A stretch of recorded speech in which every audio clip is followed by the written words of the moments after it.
Obrigado, gente, pela homenagem. Em nome do pastor Edson, pastor Roberto. Depois eu dou um bombonzinho para cada um deles, daquele que eu não gosto. Mas eu agradeço a Deus. Eu creio que todos os pastores que tiveram o privilégio de passar por aqui e pastorear essa igreja junto comigo, e os anteriores foram pastores privilegiados assim, porque Deus resolveu ajuntar assim um povo abençoado. Eu queria que vocês tivessem esta consciência assim. Eu pastoreio a igreja que eu pedi para Deus, a igreja do meu sonho ministerial. Todos os momentos mais difíceis até os mais complicados, Deus move, deixa bem claro assim, fala assim: olha, eu estou atendendo, realizando um sonho seu. Por isso, muito obrigado pela homenagem. Eu quero convidar o pastor Edson Arantes do Nascimento, ou melhor, Edson Rodrigues. Ele vai estar responsável agora pela ministração da palavra. Graças e paz, igreja. Eu estava aqui esperando o microfone, esqueci que nós estamos com o cabelo aqui, e ele preparou um microfone para cada um, né? O cara é fera mesmo. Bom, antes de começar, eu queria agradecer por ter sido incluído na homenagem. Vocês sempre mexem... Não, mas volta pelo menos domingo que vem. Ele falou que não voltava mais. A piada só teve graça para nós dois, porque só eu que ouvi falando. E aí eu queria agradecer vocês, porque, assim, eu tenho um pouquinho de vergonha nesse sentido, não por ser um pastor, mas por não achar que eu tenho atendido a igreja e a comunidade e a cidade como um pastor. Então, assim, eu fico um pouco constrangido, mas agradeço de coração, fico um pouco emocionado na hora que vi ali. E falei até para o pastor brincando aqui que eu ia dedar ele, porque não foi de propósito eu estar aqui hoje, foi uma coincidência. Ele tinha falado para eu ministrar domingo passado, mas não ia ser possível. Eu falei: pastor, não pode ficar para o domingo que vem? E aí, como ele não foi discipulado a saber que hoje é dia do pastor, eu também não sei, eu nem sabia, fiquei sabendo agora. Mas amém, eu sempre fico muito feliz de estar aqui com os irmãos. Pessoal de casa, graça e paz, boa noite. E como o pastor Arlindo diz, irmãos, graças a Deus que vocês estão aqui, porque se eu tivesse que falar só para esse negocinho aqui, eu ia ficar um pouco meio desconcertado. E eu queria convidar vocês a abrirem a Bíblia em Mateus, no capítulo 5, nós vamos ler o versículo 38 e 39. Quando o pastor Arlindo pediu para eu estar aqui, ele disse que eu poderia ficar livre, não precisava me prender aos ditados populares, que eu poderia fazer uma ministração normal. Eu falei: é ruim, hein? Eu vou perder a oportunidade? Claro que não. E eu ainda vou pegar um que seja meio polêmico assim, não polêmico, mas que possa até dar alguma treta, possa dar alguma coisa, e parece que até deu, né, pastor? O título da ministração parece que andou dando uma confusãozinha aí, mas nada grave. E o título é: aqui se faz, aqui se paga. Pagar na mesma moeda. Do jeito que vem, me ajuda aí, irmãos, do jeito que vem, volta. Bateu, levou. E biblicamente falando, sabia que tem? Biblicamente falando, olho por olho, dente por dente. E foi Jesus que falou, tá, irmãos? Olha aí no capítulo 5 de Mateus, versículo 38, que diz: ouvistes que foi dito, olho por olho e dente por dente. Eu, porém, vos digo, não resistais ao mal, mas, se qualquer te bater na face direita, oferece-lhe também a outra. Quando fui fazer o concílio para receber o título de pastor, uma das perguntas lá era se a Bíblia é ou se ela contém a palavra de Deus. E a resposta certa é que ela é a palavra de Deus. Foi isso que eu respondi e é isso que eu creio. E tem uma coisa interessante sobre a Bíblia, irmãos, que ela não erra. Algumas pessoas têm algumas teorias, às vezes a gente encontra algumas coisas na Bíblia que parece que ela está se contradizendo, ou parece que ela está falando alguma coisa que não é totalmente verdade, e aí a gente fala assim, não, mas isso aqui dá para passar. Só que deixa eu falar uma coisa para vocês, a Bíblia não erra.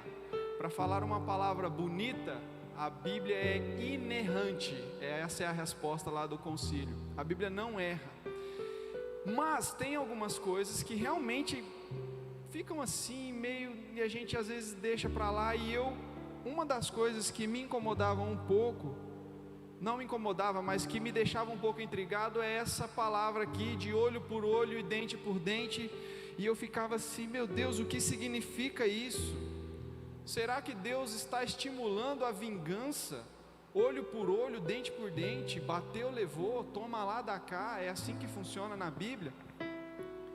E aí eu, pensando agora nessa ministração, pensando num ditado popular para trazer, eu lembrei que eu tinha esse texto, que eu já tinha um pouco o esboço dessa ministração. Eu falei, dá para fazer agora, vou estudar e vou compartilhar com a igreja. E aí o texto começa dizendo: ouvistes o que foi dito. Se foi dito em algum momento por alguém. Então eu fui pesquisar onde que havia sido dito isso e ao que Jesus estava se referindo. E aí eu achei lá em Deuteronômio 19, 21, não precisa você abrir, mas está escrito: teu olho não poupará, vida por vida, olho por olho, dente por dente, mão por mão, pé por pé, pé por pé. Deuteronômio 19, 21.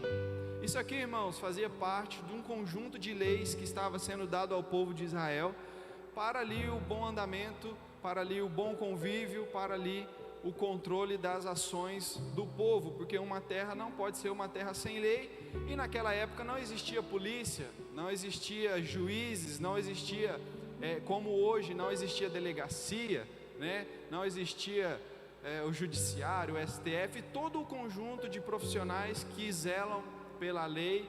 Não existia Constituição. Deuteronômio faz parte ali do livro de leis, que podemos chamar da Constituição de Israel, então, que era o conjunto de leis.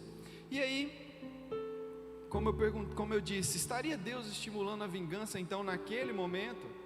Estaria Deus falando assim: olha, se alguém fizer alguma coisa para você, eu quero que você vá lá e desconte, que você vá lá e devolva na mesma medida, né? É isso um estímulo? Eu já vi pessoas falando, criticando a Bíblia, de que Deus fez isso, de que Deus estimulou a vingança. Mas daí eu queria contar para vocês uma história, para a gente tentar entender o porquê que isso aconteceu. Jacó tinha ali 12 filhos e tinha uma filha chamada Diná. E teve um momento, irmãos, que um jovem chamado Siquém chegou, olhou para Diná, viu que ela era muito bonita e meio que se encantou por ela. E o que ele fez? Ao invés de ir lá e pedir Diná em namoro, de cortejá-la e de conversar com a sua família, ele simplesmente violentou Diná. A Bíblia usa a palavra violentou, mas trazendo para os termos de hoje, ele estuprou Diná. Ele cometeu estupro. E aí, normalmente, quando o estuprador ele estupra a sua vítima, assim como aconteceu com os filhos de Davi, inclusive, que um dos seus filhos estuprou a sua irmã, e aí ele sentiu um nojo por ela. A Bíblia diz que depois ele sentiu nojo, sentiu ali uma repulsa, expulsou ela de casa. Acontece assim com a maioria das vítimas hoje, algumas inclusive são mortas depois de serem estupradas. Mas diferente disso, no caso de Siquém, o rapaz se apaixonou por Diná. Ele meio que olhou assim, depois de fazer uma barbaridade daquela, ele se apaixonou por ela.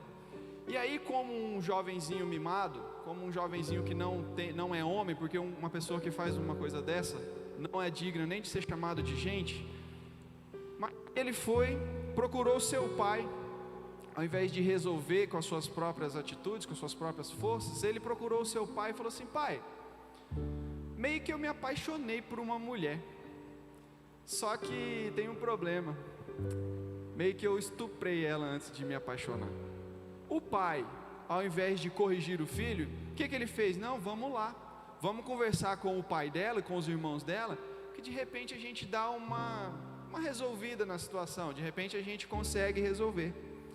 Aí eles procuraram Jacó e falou: Jacó, ó, tem uma coisa boa e uma coisa ruim para te falar. A coisa boa é que o meu filho quer casar com a sua filha. A coisa ruim é que meio que ele violentou ela, Jacó. Jacó olhou para eles e falou assim: olha, é o seguinte, meus filhos estão trabalhando, vou esperar eles voltarem, depois que eles voltarem a gente resolve, beleza? Beleza. Os filhos de Jacó voltaram do trabalho, isso está lá em Gênesis 34, tá, irmãos, essa história.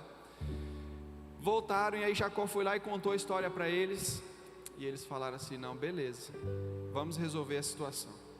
Mandou chamar o jovem e o pai dele falou assim: olha, é o seguinte, a gente aceita deixar Diná casar com você, só que com uma condição: vocês vão ter que circuncidar-se, que é o que os judeus faziam, a aliança de Deus com os judeus era a circuncisão. E ele falou assim: nós não podemos nos misturar em casamento com um povo que não é circunciso.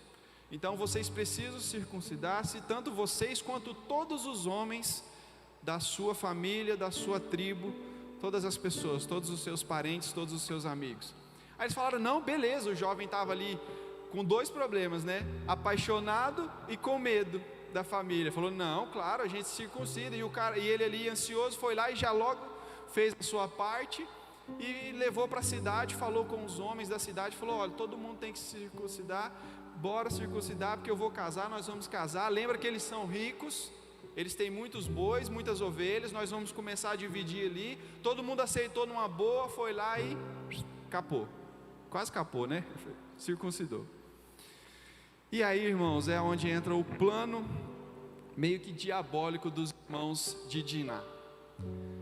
A Bíblia diz, no versículo 25 de Gênesis 34, que 3 dias depois, quando ainda sofriam dores, os 2 filhos de Jacó, Simeão e Levi, irmãos de Diná, pegaram suas espadas e atacaram a cidade desprevenida, matando todos os homens. Olha para vocês verem como que as coisas funcionavam. Como eu disse, não existia polícia, não existia delegado, não existia juiz, não existia alguém que fosse lá e agora aplicasse a lei àquelas pessoas. A lei era feita por cada um, cada família fazia sua lei, cada tribo fazia sua lei, cada cidade ali, e se resolviam entre eles e se cuidavam contra os outros. Mas olha para vocês verem como que as coisas eram desproporcionais. Por mais asqueroso, por mais terrível, por mais vergonhoso, por mais cruel que seja um estupro, não se justifica você se vingar matando uma cidade inteira. Concordam comigo? Eu, aqui confessando um pecado para vocês, acho que o estuprador deveria morrer. Deveriam ter matado ele. E continuo achando isso nos dias de hoje, me julguem. E aí, foi lá e matou todo mundo. Gente que não tinha nada a ver com a história, gente que nem participou do ato, gente que nem conhecia Jacó, nem conhecia Diná, nem conhecia o menino. Matou todo mundo. Então, o que é o significado dessa lei? Alguns conhecem essa lei como lei do talião, lei da retaliação. Para que existe essa lei? Para que existia essa lei então, irmãos, se não era para estimular a vingança, como eu disse? Primeiro, um equilíbrio. Meio que Deus fala assim: gente, está muito bagunçado isso aí, vamos equilibrar. Se a pessoa pisou no seu pé, não tem porquê você enfiar uma faca no bucho dele. Vai lá e dá um pisão no pé, ok, pronto, resolveu. Se vocês estão ali numa situação de disputa e a pessoa arrancou o seu olho, você não vai arrancar o pescoço dela, você vai arrancar um olho também, pagou, saciou a sua sede de vingança, a justiça feita, pronto, ok. É vida por vida, como disse lá em Deuteronômio, vida por vida, olho por olho, dente por dente, mão por mão. Arrancou sua mão, vai arrancar a mão. E aí, irmãos, existe uma série de leis nesse sentido, inclusive leis, se a pessoa era pega roubando, se fosse um boi, deveria devolver 5 bois, se fosse uma ovelha, deveria devolver 4 ovelhas. Zaqueu vocês lembram de Zaqueu? Zaqueu não inventou aquilo, de eu vou devolver 4 vezes aquilo que roubei. Isso era lei, isso estava impregnado na cabeça deles, fazia parte do hábito do judeu. Se ele era pego roubando, ele devolvia. E essa lei veio para colocar este equilíbrio. E um segundo propósito: inibir o bandido, inibir a pessoa que ia cometer o ato ali. Porque, pais, agora eu sou pai, eu entendo melhor vocês. Quando você chega para um filho e fala assim: se você fizer isso, você vai apanhar, você está estimulando ou inibindo? Inibindo, não é verdade? Quem concorda que é inibindo, bate palma. Quem acha que é estimulando, bate palma. Tá vendo? Ninguém bateu palma aí em casa. Não sei se você bateu palma, mas aqui na igreja ninguém bateu. Então é isso, irmãos. Deus vem e coloca uma lei, olho por olho, dente por dente, para inibir. Porque Ele fala assim: olha, você quer arrancar o olho de alguém? Então tá, só que você vai ficar sem o seu. Você quer arrancar, vai lá e arranca, só que você vai ficar sem o seu. Você quer cortar a mão de alguém? Você vai ficar sem a sua. Você quer bater em alguém? Vão te bater também. Então esse era um dos propósitos, né? Tanto que o versículo anterior de Deuteronômio, ele fala assim: para que os que ficarem o ouçam e temam, e nunca mais tornem a fazer tal mal no meio de ti. Aí ele fala: vida por vida, olho por olho. Tem um propósito, é para que não façam mais, para que parem de fazer. Mas eu entendo, irmãos, os filhos de Jacó, o sentimento, a revolta, não concordo com o que eles fizeram, e Deus, mas eu entendo, a gente consegue entender o sentimento assim. E aí Deus vem e coloca essa lei. Eu, por exemplo, vou contar uma historinha para vocês. Eu tenho 2 irmãs. Uma fez 16 anos agora, recente. E aí, tem 3 anos, irmãos, quando ela tinha 13, ela morava lá em São Felipe, eu já morava aqui, minha mãe morava lá em São Felipe, né? E aí, um dia cheguei do serviço cansado, naquela ilusão de vou descansar, e de repente chega uma mensagem no WhatsApp: Mani, preciso conversar com você. Falei: lá se foi o meu descanso. E aí ela mandou a mensagem assim: eu conversei com a mãe já, mas ela pediu para conversar com você primeiro. Aí eu já falei assim: ah não acredito. Ela falou assim: tô querendo namorar, Marcelo, tô querendo namorar. Aí eu falei: oh meu Deus, me ajuda. Naquela hora não existia calma, não existia conhecimento, não existia Bíblia, não existia nada. Eu só queria saber quem era, só queria ter uma conversa com o cidadão, só queria ver o que eu ia fazer. Fiquei meio desconcertado ali, mas daí orei, falei: Deus, me dá sabedoria, me dá calma, me ajuda. E aí falei com ela: é mesmo? Mas como que tá? O que acontece? Ela falou: não, eu conheci um menino, a gente está se gostando, eu acho que ele é uma pessoa muito boa, a mãe conhece ele e não sei o que. Eu falei assim: o que eu vou fazer para fazer essa menina desistir?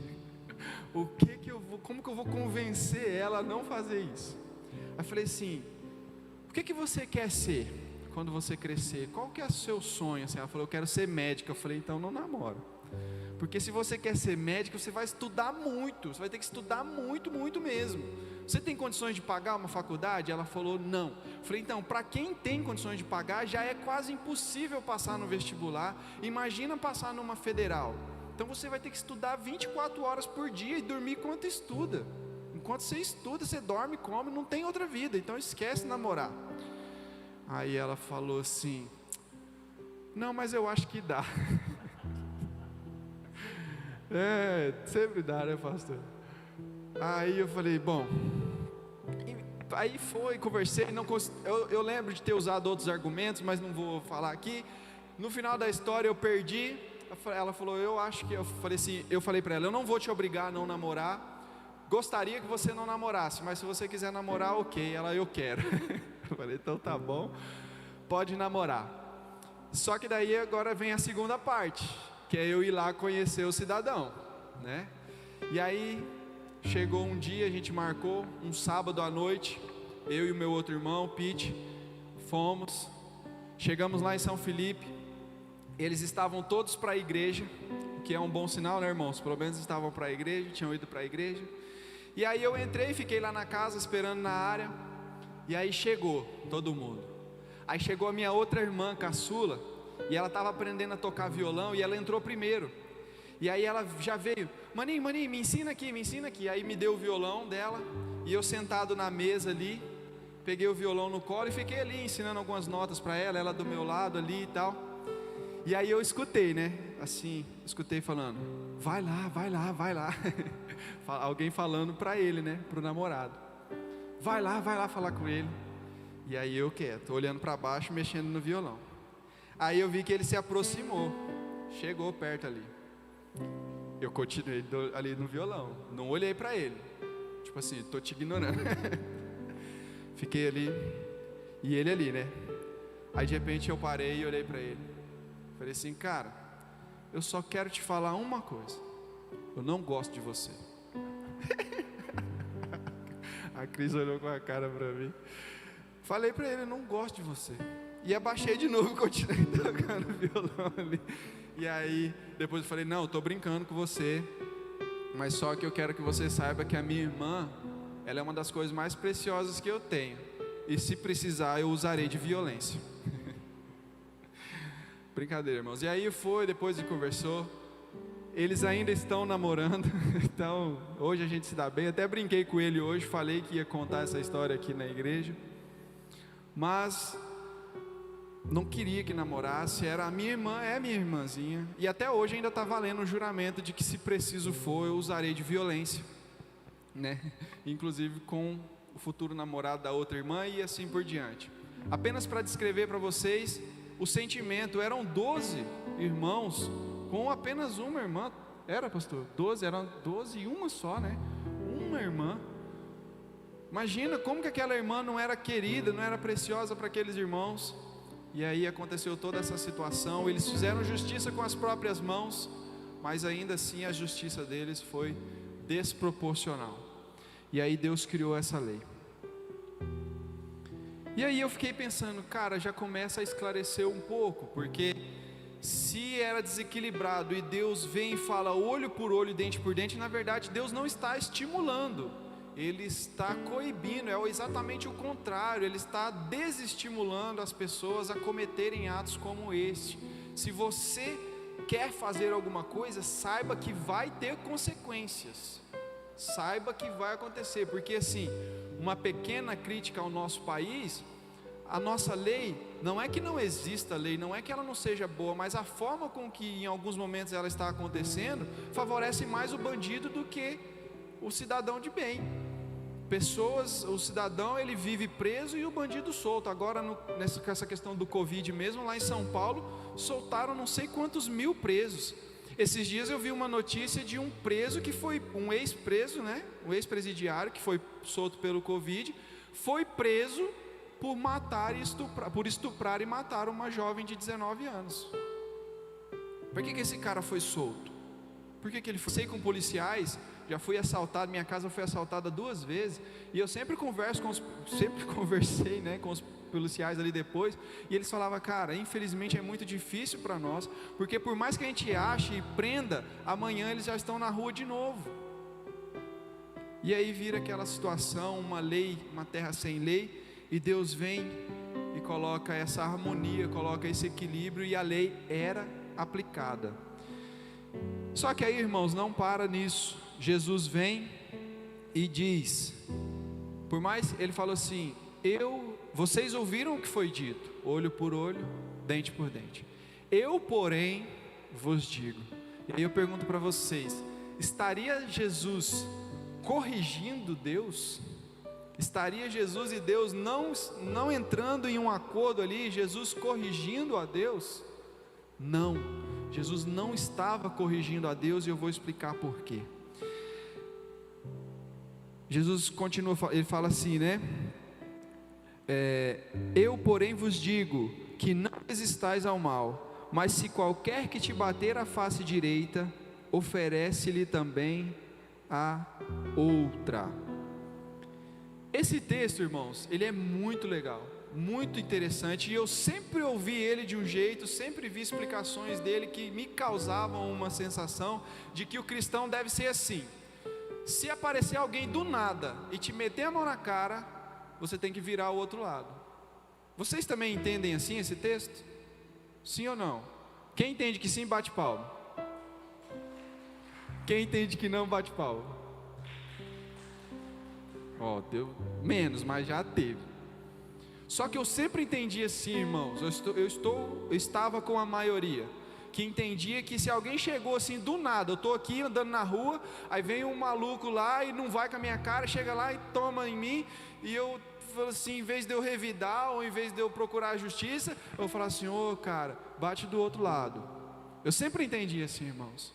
Só que veja bem, olha só o que o texto diz: se alguém lhe bater na face direita, oferece-lhe também a outra. Eu lendo esse texto aqui, eu falei, cara, pensando nessa questão da Bíblia não errar, que eu falei para vocês, eu fiquei pensando, se alguém bater no lado direito, por que direito? Por que essa palavra está aqui? O que ela está fazendo aqui? Fiquei pensando, né? Poxa vida, Jesus não ia falar isso aqui à toa. Se fosse para eu ser um cristão, igual eu descrevi agora, de aceitar tudo, ele poderia simplesmente falar assim: se alguém te bater na cara, vira o outro lado, se bater de um lado, vira o outro. Mas ele fez questão de falar bater do lado direito. E eu falei assim: aqui pode estar a resposta. E fui pesquisar, fui olhar, fui ver se achava alguma coisa. E aí eu encontrei um livro, Nascente de Bênçãos, de Joana Ângeles. E lá tem um trechinho que ela fala assim: apresentar a outra face é não vingar-se, não retribuir o mal com o mal, salvaguardando o direito de defesa, desde que defender-se não se confunda com revanche, vingança.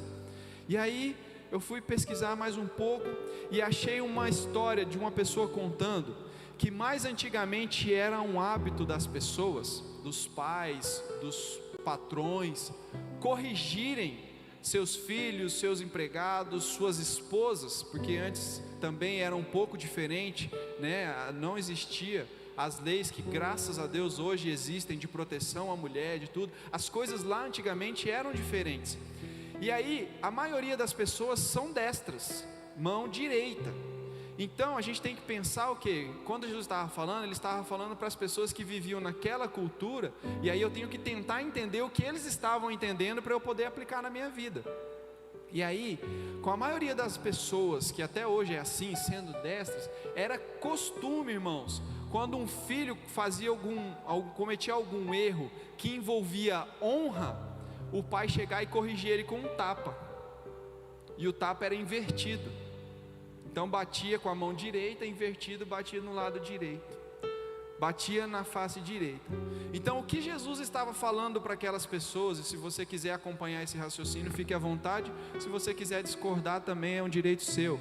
O que Jesus estava falando para aquelas pessoas: se você errou, se você fez alguma coisa vergonhosa e alguém te corrigir, não revide, oferece em humildade o outro lado.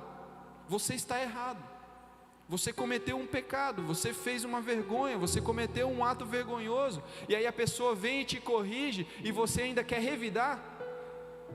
Acontece isso hoje, irmão? Sim ou não? As pessoas estão erradas e querem ter a razão, sim ou não? Sim. Uma coisa, aí o texto continua, e ao que quiser pleitear contigo e tirar-te a vestimenta, larga-lhe também a capa. O próximo versículo, Mateus 5,40. E aí eu falando assim, eu também sempre entendi errado esse texto, que eu pensava assim: se você está ali com uma blusa, que aqui em Cacoal não acontece isso, mas se você está com uma jaqueta e alguém chega para você e tira a sua blusa, tira a sua jaqueta e entrega a camisa também. Eu falava assim, meu Deus, esse trem é meio injusto, né? Eu pensava, mas eu não tinha coragem de falar, porque eu vou falar que Deus está sendo injusto. Eu não sabia o significado, eu ficava quieto. Porque imagina, você está andando na rua e chega alguém, dá sua blusa aí. Aí fala, não, toma a camisa também. Não é, irmãos. Olha a palavra-chave. Se alguém pleitear, aí eu fui pesquisar o que significava pleitear e encontrei demandar em juízo. Tá certo, Emi, isso aqui? A Emi fez assim, então tá certo. Demandar em juízo, então é uma disputa judicial. Eu falei, opa, não é bem assim. Então o negócio é o seguinte, a gente está falando de questões de leis, né? Eu falei para vocês das leis, eu falei para vocês de uma questão de honra. Então a pessoa chegava, se você cometeu um erro, e a partir daquele erro você está devendo a jaqueta, você não vai dar só a jaqueta, você vai dar também a blusa, porque você está falando assim, por favor me perdoa, eu reconheço que eu errei, eu quero ressarcir você, e eu quero te dar ainda algo mais. É isso que Jesus estava falando. Não estava falando para a gente ser um monte de bananão, que aceita qualquer um chegar e tomar as coisas da gente, e a gente ainda dá mais para a pessoa. Não era isso que Jesus estava fazendo. Hoje, irmãos, eu estava pensando assim, né? Você toma uma multa de trânsito, por exemplo. Você avança o sinal vermelho e toma uma multa de trânsito. O que a gente faz? Paga caladinho? Não, a gente vai lá e abre um recurso para não pagar a multa. É ou não é, Valdo? Acontece isso ou não? É um direito seu, continue fazendo isso. Não é disso que eu estou falando, tá, gente? Se está na lei, se é o que está, siga a lei. O que eu estou falando é do significado disso. Se você está errado, meu amigo, abaixa a sua cabeça e fala, me desculpa, eu errei. Vai lá e faz ainda mais. Foi isso que Zaqueu fez. Zaqueu era um publicano, cobrador de impostos, cobrava impostos a mais, cobrava impostos indevidos, e aí Jesus apareceu na vida dele, ele falou assim, cara, eu errei demais, eu roubei das pessoas, não, vou devolver, e eu vou devolver 4 vezes o que eu roubei, vou devolver a mais. É uma questão de honra.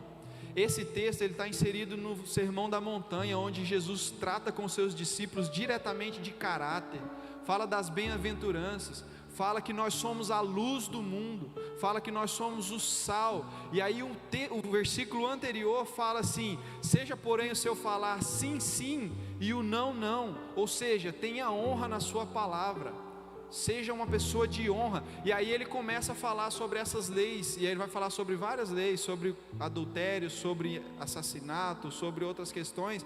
Ele sempre vai falar isso de eu porém vos digo. Então, irmãos, para se aproximar já da conclusão, o Filho de Deus não pode se vingar, diferente do que muitos entenderam do título. Aqui se faz, aqui se paga. Não há um estímulo à vingança, mas também não há um estímulo de Jesus a você ser um bananão, a gente ser um Zé Mané, de que qualquer um que chega e bate, ou toma, ou faz alguma coisa, a gente simplesmente se calar e simplesmente aceitar. Eu devo sim procurar os meus direitos, eu só não devo me vingar. Aí é diferente. Eu não vou fazer como os filhos de Jacó fizeram, eu não vou devolver na mesma moeda, mas eu vou sim procurar os meus direitos. Se for a justiça, se for a pessoa, se for o pai. Quando o seu filho quebra o vidro da janela da vizinha, o que a vizinha faz? Vai até você, e aí, pelo menos nos termos normais, você vai ter que pagar a janela da vizinha. Ela não vai pegar e chegar para o seu filho e falar assim, não, você é tão bonitinho, vem cá quebrar a outra. Não é isso, irmãos. Então, o aqui se faz, aqui se paga, o olho por olho, dente por dente, ele é na verdade um estímulo a nós cristãos. Olha para você ver o link de vingança a uma atitude de caráter e honra. É um ensinamento que sai da vingança desproporcional a sermos pessoas de bem, com honra e caráter. Jesus está nos ensinando, se você errou, se alguém vier e falar para você, conseguir mostrar que você errou, não fica lá querendo ser o dono da razão. Como é difícil, irmãos, Eu que sou homem, marido, pai, filho, é muito difícil, porque às vezes você está ali conversando, e aí você está ali numa disputa, e aí de repente você percebe que você está errado. Mas é difícil na hora que você percebe que você está errado, você simplesmente falar, é verdade. Não, você muda de assunto, você arruma outro argumento, leva a história para outro rumo, e no final da história ainda fala assim, eu que sou seu pai, fica quieto, né? Você não tem direito de falar isso. Irmãos, se perceber que está errado, se percebeu que cometeu uma situação de vergonha, abaixa sua cabeça, eu errei, me perdoa, e aí repare o dano. É isso que Jesus estava ensinando. Só que daí, vocês têm noção, vocês conseguem imaginar o nível de maturidade espiritual que nós devemos chegar para conseguir exercer essas questões? Conseguir não pagar na mesma moeda uma pessoa, e se eu estiver errado, eu conseguir me retratar, e não só me retratar, mas ainda reparar o dano à pessoa, e reparar de uma forma que a pessoa fique contente com aquilo, se sinta satisfeita. É um nível de maturidade muito grande que temos que alcançar. No versículo 43 diz, aqui do capítulo 5, ouvistes que foi dito, amarás o teu próximo e aborrecerás o teu inimigo. Eu, porém, vos digo, amai os vossos inimigos, bendizei os que vos maldizem, fazei bem aos que vos odeiam, e orai pelos que vos maltratam e vos perseguem, para que sejais filhos do Pai que estais no céu. Esse texto também caberia uma pregação só sobre ele, mas também posso usar ele como conclusão para isso. Meus inimigos não são para ser quando tiver um inimigo, não é para eu me vingar dele, eu devo amá-lo. Quando alguém fala mal de mim, eu não devo devolver na mesma moeda, falar mal, eu devo bendizer a pessoa. Faz um desafio, se um dia descobrir que alguém falou mal de você, faça um elogio para aquela pessoa, por mais difícil que seja, procure uma qualidade da pessoa, e aí para a pessoa, chega e fala bem dela para alguém. Por exemplo, a pessoa chegou e fala assim, essa pessoa fala demais. Você vai procurar uma qualidade, chega para alguém e fala assim, cara, aquela pessoa tem um coração tão grande, né? Cara, se a pessoa ficar sabendo disso, o constrangimento dela e a ministração que o Espírito Santo vai trazer no coração dela através dessa atitude é indescritível. Bendizei os que vos maldizem, fazei bem aos que vos odeiam. Se a pessoa te odeia, você fazer o bem para ela, olha só, já pensou? Mas o nível de maturidade que nós temos que atingir para fazer isso, orai pelos que vos maltratam e vos perseguem, orar pelas pessoas, orar com raiva, Deus abençoa aquela pessoa que me maltratou, que me perseguiu. Então, irmãos, da vingança a uma atitude de honra, esse é o papel do cristão diante desse texto. Queria convidar você que está aqui a ficar de pé, você que está em casa, baixar sua cabeça. Nós vamos fazer uma oração, e nessa oração eu queria que você, enquanto orasse comigo, fizesse uma autorreflexão, pensasse, você tem desejo de vingança ultimamente, assim, o seu coração está tomado por um desejo de vingança de alguém, de fazer alguém te fez mal e você quer que aquela pessoa pague por isso? Pense se há algo assim, e aí, usando isso que eu falei, qual que é a atitude correta? Devo procurar essa pessoa? Não devo? Devo orar? Devo perdoar? Devo procurar a justiça? Não devo? Isso é você que vai saber, porque cada um é uma história, cada um é uma situação. Mas faça uma auto-reflexão. E também se é você a pessoa que está errando, né? De repente é você a pessoa a quem alguém gostaria de estar se vingando. Pelo amor de Deus, não seja essa pessoa. Não seja o vingador, mas principalmente não seja a pessoa a qual alguém tem o desejo de vingança. Vamos orar. Deus, eu te apresento, ó Pai, essa situação, a minha vida, essa palavra diante de Ti, esse texto, essa lei e esse novo significado, não um novo significado que Jesus trouxe, mas o verdadeiro, porque Jesus não estava corrigindo algo que estava errado, nós que havíamos entendido errado, e Jesus simplesmente mostrou qual era o verdadeiro objetivo. Nós, Pai, erramos, nós cometemos erros, nós falhamos, porque nós somos pessoas falhas, limitadas, mas nos ajude, Deus, a entender quando falhamos, e ao invés de aumentarmos o erro, de piorarmos a situação, que nós venhamos ali parar o ciclo, interromper o ciclo de vingança, e aí a gente possa zerar a conta, ó Pai, e fazer novas todas as coisas, o relacionamento, possamos reparar aqueles a quem nós causamos algum dano, algum prejuízo. Nos ajude, Deus, a termos um caráter de cristão, um caráter de honra, pessoas honradas, pessoas decentes, pessoas direitas, que ao errar e ser corrigido, não venhamos, ó Deus, achar novos argumentos, ficar ali debatendo, achando que estamos certos, que somos os donos da razão, mas que nós venhamos humildemente reconhecer, assim como o texto nos ensina, e venhamos oferecer a outra face, que a Tua igreja, Senhor, que aqueles que estão em casa venham ter, através do Espírito Santo, uma compreensão verdadeira do que foi ensinado aqui, que não venham a haver distorções do objetivo deste ensinamento, ó Pai, que nós possamos ser pessoas melhores, que nós possamos ser cristãos melhores a partir disso. Essa é a oração que eu faço em nome de Jesus, amém. Irmãos, pode aplaudir ao Senhor. Existe um ciclo, né? É porque os filhos de Jacó mataram todo mundo, mas se eles tivessem deixado uma pessoa viva ali, um homem vivo, aquele homem ia dar um jeito de se vingar deles, e aí ia virar um se vinga do outro, que se vinga do outro, que se vinga do outro, e aí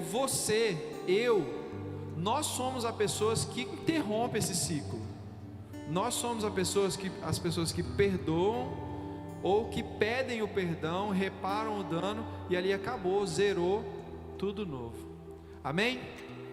Deus abençoe vocês, tenham todos uma ótima semana, em nome de Jesus, vão na paz, Deus os acompanhe.